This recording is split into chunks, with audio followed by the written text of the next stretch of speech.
What's up, guys? Welcome back to Perky Films. Today we're looking at why Dr. Now is considering quitting My 600 Pound Life. Freddie. What about Freddie? That belongs to Freddie. Shanae, the lying need to stop now. Okay, Shanae? In the midst of the coronavirus pandemic, reality show My 600 Pound Life continued filming despite health authorities' calls for social distancing and for non-essential business to close. The show, which runs on TLC, is now under even more criticism than it has been. This isn't the first time My 600 Pound Life has been criticized.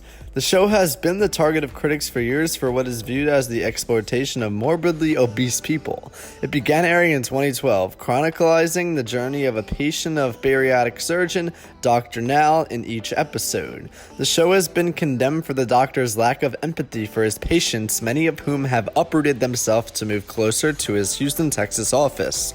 An apparent lack of support has been under another criticism. Weight gain and its myriad destructive habits can take years of therapy and work to undo, but Dr. Now, as patients call him, demonstrates throughout the series very little sympathy for patient-specific situations or challenges. Amber Rachidi, a subject from the show's third season, lost over 400 pounds after surgery.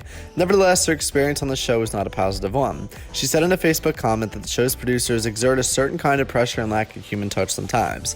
It didn't feel good, respectful, or mutually beneficial working with the production. There are lovely individuals on their payroll, and I met some incredible people, but it definitely was an experience I want to repeat. According to The Hollywood Reporter, My 600 Pound Life was still in production up until March 26th, well into calls from health officials for many non-essential business to be postponed until further notice. Megalomedia, the show's production company, has been roundly criticized for this lack of concern for the show's subjects and crew being possibly exposed to COVID-19. TLC issued a statement addressing these concerns, saying the safety of our show talent, crews, and employees is our top priority. Production on My 600 Pound Life has stopped and will not resume until the crisis is further resolved. It is our sincere wish that our talent, crews, and their families are being safe and staying healthy during this unprecedented time. The Centers for Disease Control and Prevention has made it clear that individuals with severe obesity are particularly at risk for becoming severely ill from coronavirus.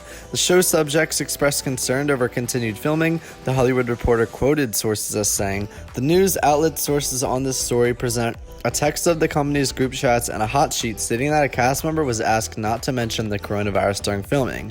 In addition, another subject on the show expressed in the group chat their apprehension with attending a doctor's appointment with concerns of the pandemic so prevalent. These cast members have a compromised immune system already. They're not okay. They're not comfortable," a source told The Hollywood Reporter. "It's super dangerous and none of us wants to be the person who gets it to the cast member." The fear of becoming or being fat fuels eating disorders, which affect people of all sizes, but life-threatening mental and physical elements can be harder to detect in larger people who are sometimes told they aren't, quote, thin enough to experience an eating disorder.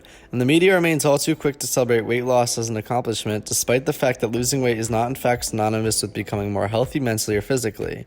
It's okay to be fat, and if reading or reciting that phrase of affirmation causes even the slightest hesitation, a number of factors could be at play.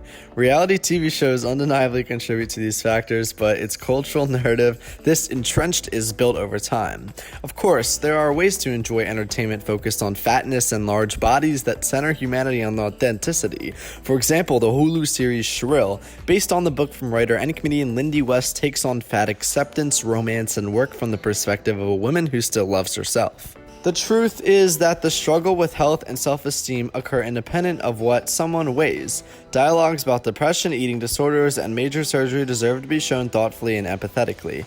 Hopefully, placing more empowered fat people both in front of and behind the camera and in writers' rooms can continue to help shift the paradigm. Because sadly, like many things in entertainment and in life, sometimes we have to see it to really believe it. Alright guys, that's gonna wrap it for this video of Perky Films. If you enjoyed, hit that like button, subscribe, and comment down below if you think he should drop out of the show. And I'll see you guys next time. Stay safe and have a great day.